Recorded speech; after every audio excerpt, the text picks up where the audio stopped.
In normal times, you never know what's happening inside a grand jury, inside a federal investigation.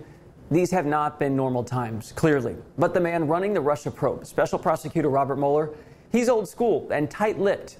I talked to David Graham of The Atlantic magazine to get an update on what's happening with that probe and also explore the what-ifs as prosecutors move in. David Graham of The Atlantic, thanks so much for taking the time to talk to us today. Thank you for having me. Can you kind of get me up to speed on where Robert Mueller's investigation under the DOJ umbrella right now is at and where it might be headed? Yeah. So, it's interesting. For all we know about investigations into Trump, the Mueller investigation is the one we know the least about because that's where the least leaks are. Where everything else seems to be leaking out information is a little bit more obscure. But what we know is this. We know that he's hired a bunch of top prosecutors, and that includes people who work on fraud and finance and terrorism, really a wide range of things, and people who are good in the courtroom, people who are good investigators.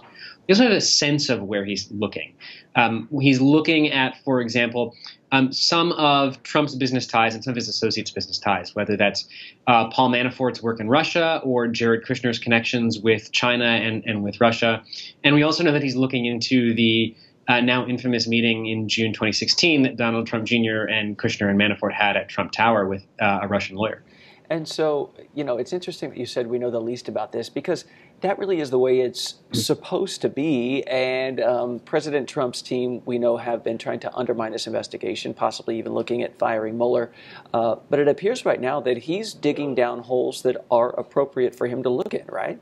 Right. And, the things he's looking at that we know of are right in line with what we'd expect from this kind of investigation. In addition, obviously, to the overarching question of Russian interference in the election and whether the Trump campaign colluded. It's interesting. Trump has made statements, and some of his aides have, complaining about the scope of the investigation or maybe preemptively trying to keep Mueller narrow. But if you read the mandate he got from the Deputy Attorney General, it's really quite broad. And he can look more or less anywhere he wants that has any connection with Trump and with things that he's found in the course of the investigation. I was reading this week that in the past, Nixon prosecutor, also Ken Starr, both had drafted documents saying that a president can be indicted. That surprised a lot of people, including myself. Did that ricochet around Washington, do you think? I think it did. And it's a question the Trump team, I'm sure, will have to answer. They were probably looking into this already, but it gives them something more to work with, and it maybe raises the urgency. For years we've had this question, and it's never been totally resolved. Clinton's lawyers obviously contended he couldn't be indicted.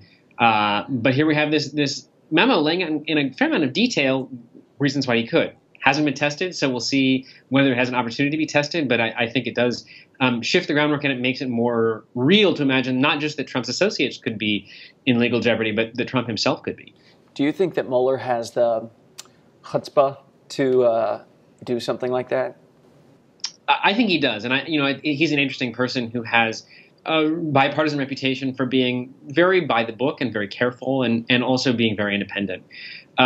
So it's an interesting contrast with somebody like a James Comey, who even Comey's defenders say he has kind of a flair for the political, and he likes to appear sort of maybe even self-righteous. But with Mueller, the reputation is very much he will go where the investigation takes him, and he has no hesitations about following any thread that he thinks ought to be followed.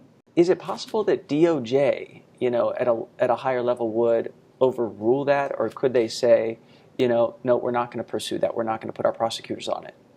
There are a couple ways that they could go about that. Mueller, I believe, has the power to bring charges himself, but the Department of Justice could overrule him. They could fire him, they could remove him, or they could direct him not to do something. The circumstances would make a lot of difference. If for example, if President Trump told Deputy Attorney General Rosenstein to specifically stop something Mueller was doing, or asked him to fire Mueller, I think we'd have a Nixon-style political disaster on our hands. Sure. It's hard to see how that might go down, but I think it's absolutely within the legal authority of justice to do that in some ways.